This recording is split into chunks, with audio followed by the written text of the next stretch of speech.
We ready to roll? So whenever you're ready, go right ahead. Great. Yeah, well, thank you. Really, really excited about this opportunity to, have our team go down to Miami, play against an unbelievable opponent with such great history. So much respect for them, what they've been able to do, Coach Saban, his staff, and those teams very, very excited to have this opportunity. This is something that, we talked about early on, and then when the season was canceled, we talked about the opportunity to get back, or an opportunity to play in this very game, and here we are. So already started with a great week of preparation, and continue that preparation this week as we head down to Miami. Yeah, thank you. First up, we'll hear from Ralph Russo. Ralph? Hey, Ryan. Very, very fast one. You guys are still on target to play Monday, correct? Correct. Okay. A broader question. When Urban first brought you in, what was he looking for as far as changes in the offense, and what did you envision the changes that you could bring to this offense? We didn't really get into specifics on what was looking to be changed. I think he just felt like, there needed to be a change. And we spent a lot of time talking about what really, the offense was and where he saw it going. So many things that were in the offense already, and just how can we use those things. And we really kept it the same. We really didn't change much in terms of the terminology, the formations, anything like that. And we just spent most of our time trying to figure out how to best utilize the players we had and continue to recruit at a high level. And so, between he, Kevin Wilson, myself, Coach Stud, we just all sat down and tried to figure out what was right for that next season. We had JT, and then it changed. We had Dwayne, and now Justin. And so each year it's changed, tweaked here and there. But at the end of the day, I think the basis of it has pretty much stayed the same. All right. Next, we'll hear from Bill Rabinowitz. Bill?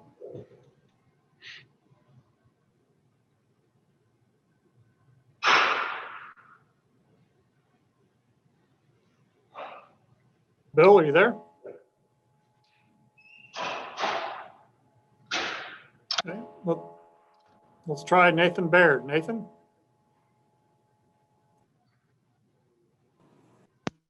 Hey, Ryan. Sorry about that.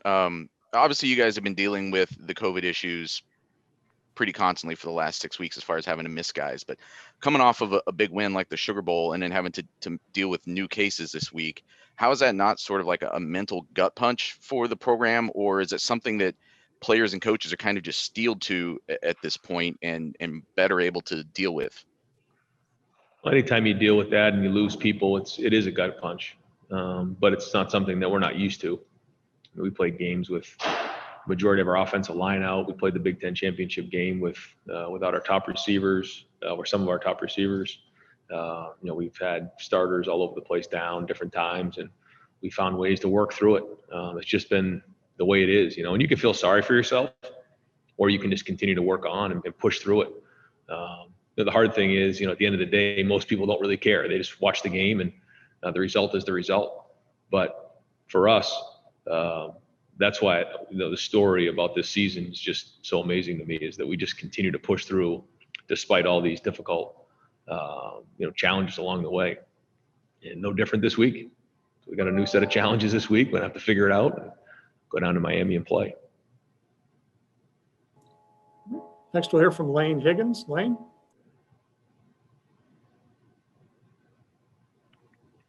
Hi, Coach Jay. Wanted to see if you had an update for us on the status of Justin Fields, and kind of as a follow-up to that, even if he is healthy enough to play, would you consider tailoring the offense, perhaps limiting designed quarterback runs at all to account for where Justin is at?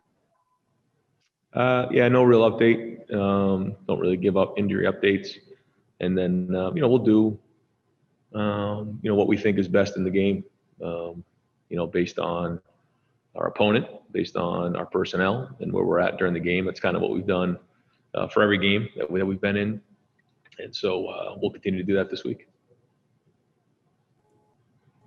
All right. Next, we'll hear from Austin Ward. Austin? Ryan, yesterday Kerry was talking about how actually rewarding this season has been. I was asking about the uncertainty of a roster every week and working new guys in and having to really burn through different solutions. Is rewarding the word that you would use as the head coach, or what has this been like with dealing with those challenges every week? I think it's just the way that this has gone. The minute you want to feel good and take a deep breath and count your blessings and, like you said, feel the reward of what we've done. Something new comes at you and you just got to handle it. So I know this: the finish line's coming on Monday, and we got to finish this thing strong, no matter what comes our way, what has come our way. We've handled it. We got to continue to do that, and that's really what it is. And to say it's easy, no. To sit back and say that we can, pat ourselves on the back or feel good about what's gone on. No. We gotta finish this thing off on Monday, and then when the season's over, we'll go back and think about all the great things that have happened this year, because there's a lot of them. All right. Next is Adam Rittenberg. Adam? Ryan, I know you've been an advocate for mental health even before the pandemic started. And you guys have also been very open about how stressful this season has been. Just curious, how much have you had to kind of check in with guys just from a mental standpoint along the way, whether it was the season being postponed, reinstated, COVID, playing this week, not playing this week, that process for such a long period of time for this group of guys given their age? Something we talk about a lot. Our position coaches, really keep a close eye on it. When we communicate with our parents, we're constantly talking about it, and it hasn't been easy. I think the hardest part was probably going through the holidays, not being around their families, and then the constant change, like you're saying, lack of routine, change of course here and there, and then the uncertainty. So it's something that has been difficult. I'll say this though, I think, and I've said this before, I think going through this time has made our guys stronger mentally. They've been able to sustain, through a lot of tough times and adversity. And so that's been one of the silver linings here. But it's something we really keep a close eye on and try to do everything we can to provide the resources that guys want. All right. Next is Dennis Dodd. Dennis?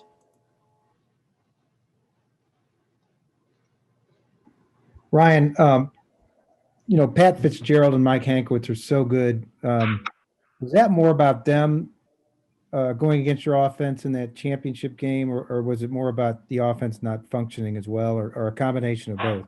Yeah, I think it's a combination of both. They do a great job, always have. And, I think we were also really weren't clicking that day. It doesn't take much to be off. We say that all the time. So I think it was a combination of things. All right. David Hale. David?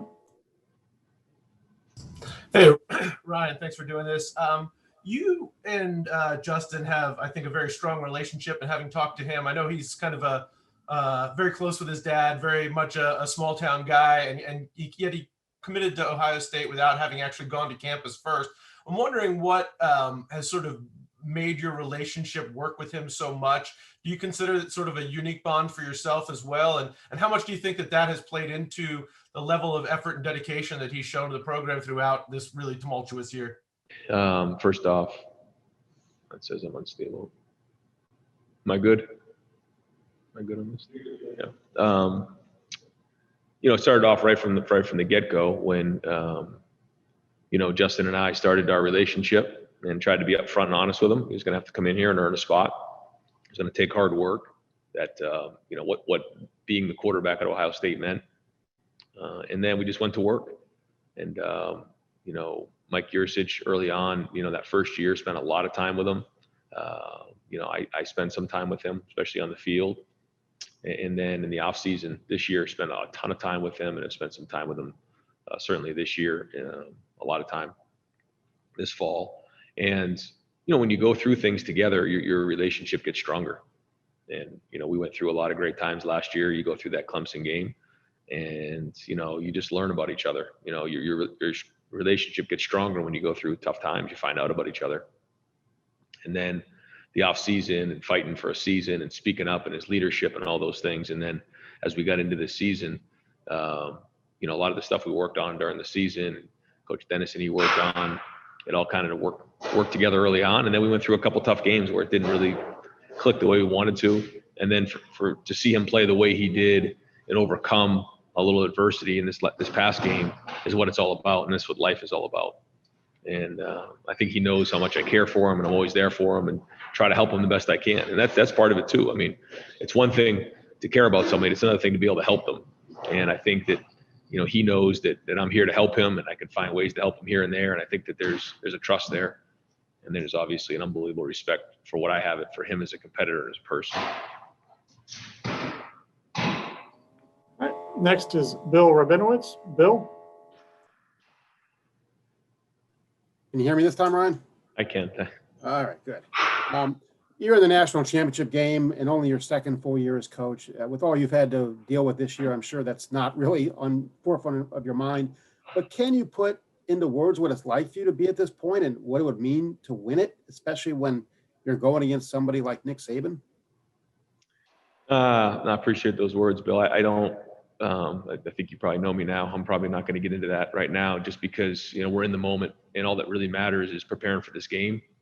I think when you start to take a step back, you get distracted, and every minute of the day, I tell the players, should be spent on Alabama. That's it. If you're spending your time thinking about anything else, tickets, you know, travel, family, this, that, what's going on after, what went on last week, it's a distraction towards focusing on this game. Because this is what matters. Certainly very, very honored to be in this situation. Don't get me wrong. And it's really about the players. The fact that these guys have an opportunity now to go play in this game and do something that would just be amazing. So that's really it. Just focusing on the game. And I think, you know, hopefully after this game, we're able to take a deep breath. I hope, anyways. I feel like during these past, you know, 2 years and even a little bit more, I just haven't been able to take a deep breath. It just, I felt maybe after last year, you know, into March, I was able to, and then the quarantine hit, and then it just became chaos again. So looking forward to finishing this thing the right way, and then taking a deep breath and decompressing and trying to reflect on what just happened this year.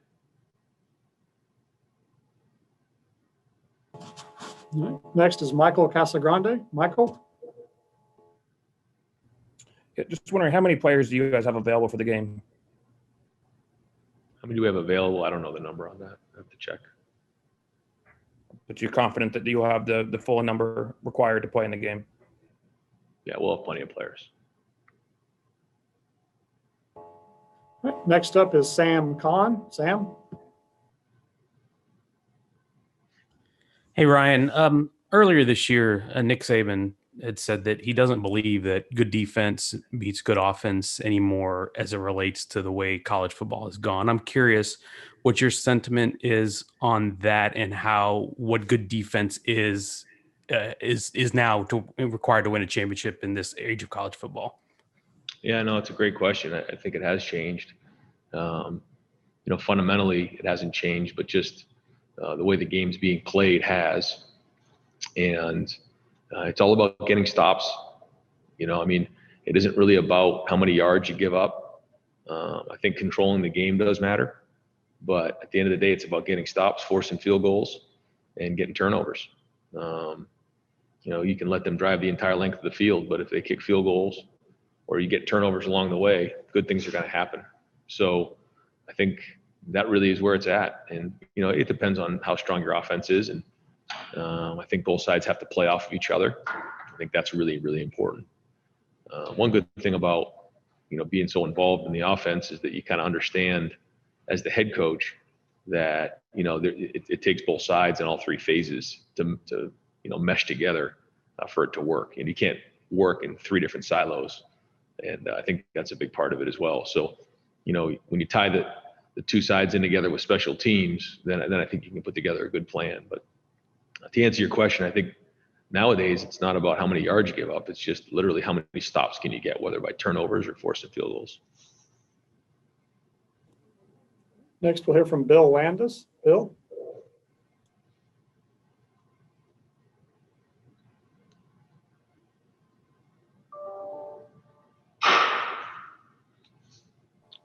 Bill, you need to unmute your mic. Sorry, can you hear me? Yeah. Sorry about that. Part of this feels a little similar to the 2014 season Ohio State had, where in that year, getting to the semifinal and playing Alabama seemed like such a target, and then they accomplished it and sort of had to recalibrate to play the national title game. And I think on some level, maybe Clemson was a target for you guys. Maybe you disagree with that, but to have such an emotional win against a team that you played a tough game against last year, you had been thinking about a lot, and then turning around and having to play this, like, is there any difficulty in, I don't know, ratcheting up the same kind of emotion again? I mean, anytime you play somebody like Alabama for a national championship, it's going to be a challenge. And it was an emotional game. It was an emotional win, but nobody said they wanted to come back to just play in this game. They came back to win it. So, I think our guys have the eyes on the prize, and it's a slow build, towards the game. But I think we're going to come out with our hair on fire and play as hard as we possibly can and go from there, And I think the thing we got to take it one play at a time. You can't go on and try to do too much against a great team like this. You have to just play one play at a time. On defense, you get one stop at a time. On offense, you get one first down at a time. You just focus on that. You look up in the fourth quarter, you see where you're at. But I know our guys are going to play really, really hard. Next is Barry Trammell. Barry? Yeah, Ryan. I'm from the Oklahoman. I was at the game in Columbus in 2017. That was sort of Trey Sermon's coming out party. He had a true freshman, had a really good game. Do you remember, you're on the other side of the ball in terms of preparation. Do you remember much about his game against the Buckeyes in 2017? And did you know how good he was until you actually got him on campus? I remember some of them, and then I watched a little bit of that game, and certainly when he had an opportunity to transfer, and had a great conversation with Coach Riley, and he had nothing but great things to say about Trey, and it just seemed like the right fit here. And the thing that's, again, I just go back to is that it didn't all come at once for Trey. He worked really hard early on, but didn't have the preseason and the lead up and the non-conference games. And he was kind of splitting time with Master. And then he never came into my office, never said a word, just kept working. And then when his opportunity came to be the guy, he took it and ran. And what an amazing story, especially young man. We'll see what happens, but no, to say I knew he'd be doing this right now, no. This has been a pleasant surprise, but couldn't happen to a better guy. He's done a great job in a short period of time. The players on his team really appreciate who he is, and happy for him. Next is Billy Witz. Billy?